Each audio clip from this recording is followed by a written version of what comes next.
ओम नमो भगवते वासुदेवाय। ओम नमो भगवते वासुदेवाय। ओम नमो भगवते वासुदेवाय। ओम नमो भगवते वासुदेवाय। ओम नमो भगवते वासुदेवाय। श्रीमद् भागवत महापुराण तृतीय स्कंद। हिरणाज के साथ बरा भगवान का युद्ध।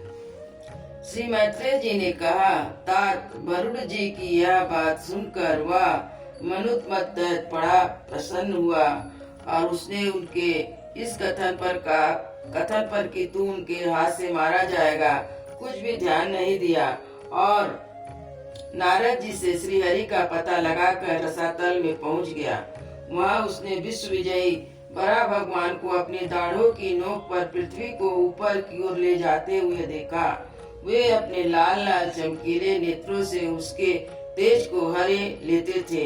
उन्हें देखकर वह खिलखिलाकर हंस पड़ा और बोला, अरे यह जंगली पशु यहाँ जल में कहाँ से आया? फिर बराह जी से कहा, अरे ना समझ, इधर आ, इस पृथ्वी को छोड़ दे। इसे विश्व विधाता ब्रह्मा जी ने हमें रसातल वासियों के हवाले कर दिया है। रे सुराधा, मेरे देखते देखते तू इसे लेकर कुशल पूर्वक नहीं जा सकता। तू माया से लुक छिप कर ही दैत्यों को जीत लेता और मार डालता है। क्या इसी से हमारे शत्रुओं ने हमारा नाश कराने के लिए तुझे पाला है? मूल तेरा बल तो योग माया ही है और कोई पुरुषार्थ तुझमें थोड़े ही है। आज तुझे समाप्त कर मैं अपने बंधुओं का शोक दूर करूंगा। जब मेरे हाथ से छूटी हुई गदा के प्रहार से सिर फट जाने के कारण तू मर जाएगा, तब तेरी आराधना करने वाले जो देवता ऋषि वे सब भी जड़े कटे हुए वृक्ष की भांति स्वयं ही नष्ट हो जाएंगे। हिरणाज भगवान को दुर्वचन बाणों से छेदे जा रहा था, परंतु उन्होंने दांत की नोक पर स्थित पृथ्वी को भयभीत देखकर वह चोट सह ली और फिर जल से उसी प्रकार बाहर निकल आए जैसे ग्राह की चोट खाकर हथनी समाज गजराज। जब उसकी चुनौतियों का कोई उत्तर न देकर वे जल से बाहर आने लगे, तब ग्रह जैसे गज का पीछा करता है उसी प्रकार पीले केस और तीखी दाढ़ वाले उस दैत्य ने उनका पीछा किया और ब्रज के समान कड़कड़ा कर कहने लगा, तुझे भागने में लज्जा नहीं आती है? सच है, असत पुरुषों के लिए कौन सा काम ना करने योग्य है? भगवान ने पृथ्वी को ले जाकर जल के ऊपर व्यवहार युग स्थान में स्थित कर दिया और उसमें अपनी आधार शक्ति का संचार किया। उस समय हिरणाज के सामने ही ब्रह्मा जी ने उनकी स्तुति की और देवताओं ने फूल बरसाए।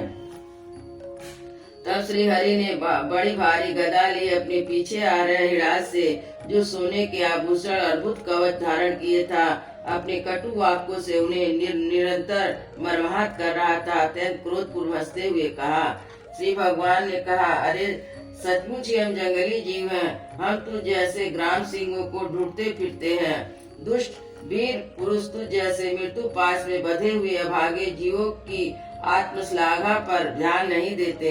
हाँ, हम रसातल वासियों की धरोहर चुराकर और लज्जा छोड़कर तेरे गदा के भय से यहाँ भाग आए हैं। हमें भी ऐसी सामर्थ्य कहाँ कि तेरे जैसे अद्वितीय वीरों के सामने युद्ध में ठहर सके। फिर भी हम जैसे तैसे तेरे सामने खड़े हैं। तुझ जैसे बलवानों से बैर बात कर हम जा भी कहाँ सकते हैं? तू पैदल वीरों का सरदार है, इसलिए निशंक होकर उधेड़ बुन छोड़कर हमारा अनिष्ट करने का प्रयत्न कर, हमें मार कर अपने भाई बंधुओं के आंसू पोंछ। अब इसमें देर ना कर। जो अपनी प्रतिज्ञा का पालन नहीं करता वह सभ्य भले आदमियों में बैठने लायक नहीं है।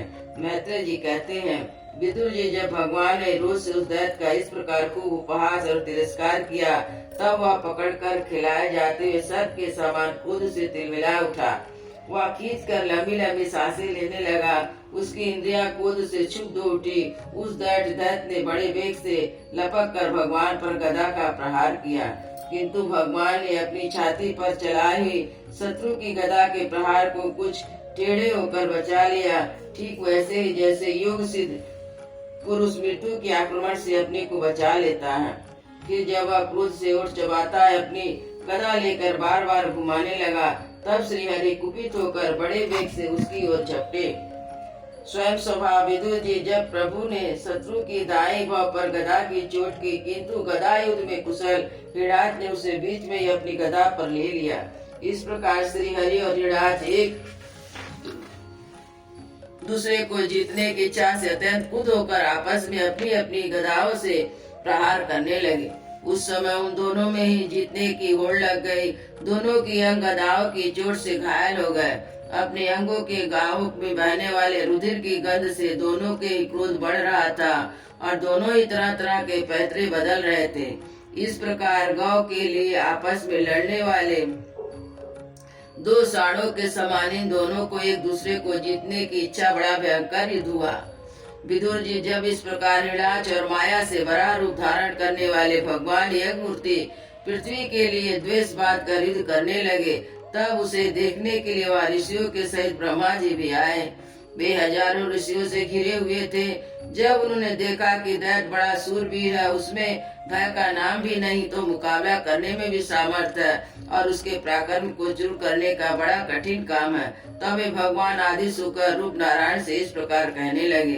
ब्रह्मा जी ने कहा, देव मुझसे वर पाकर यह दैत्य बड़ा प्रबल हो गया है। इस समय यह आपके चरणों की शरण में रहने वाले देवता, ब्राह्मणों, गऊ और निरपराध जीवों को बहुत ही हानि पहुंचाने वाला दुखदायी भयप्रद हो रहा है। इसकी जोड़ का कोई योद्धा नहीं है, इसलिए महाकंटक अपनी मुकाबला करने वाले वीर की खोज में समस्त लोकों में घूम रहा है। यह दुष्बड़ा ही मायावी, घमंडी और निरंकुश है। बच्चा जिस प्रकार क्रुद्ध हुए सांप से खेलता है, वैसे ही आप इसे खिलवाड़ ना करें। देव अच्युत, जब तक यह दारुण दैत्य अपनी बल वृद्धि की बेला को पाकर प्रबल हो, उससे पहले आप अपनी योग माया को स्वीकार करके इस पापी को मार डालें। प्रभु देखिए, लोगों का संहार करने वाली संध्या की भयंकर बेला आना ही चाहती है। सर्वात्मनन, आप उससे पहले असुर को मार कर देवताओं को विजय प्रदान कीजिए। इस प्रकार अभिजीत नामक मंगलमय मूर्त का भी योग आ गया, अतः उसने सूर्योदय हम लोगों के कल्याण के लिए शीघ्र इस दुर्जय दैत्य से निपट लीजिए। प्रभु, इसकी मृत्यु आपके हाथ बधी है। हम लोगों के बड़े भाग्य की यह स्वयं अपने काल रूप आपके पास आ पहुंचा। अब आप युद्ध में बलपूर्वक से मारकर लोगों को शांति प्रदान कीजिए। अयोध्या श्री राम लला की जय, वृंदावन बिहारी लाल की जय, सद्गुरु महाराज की जय।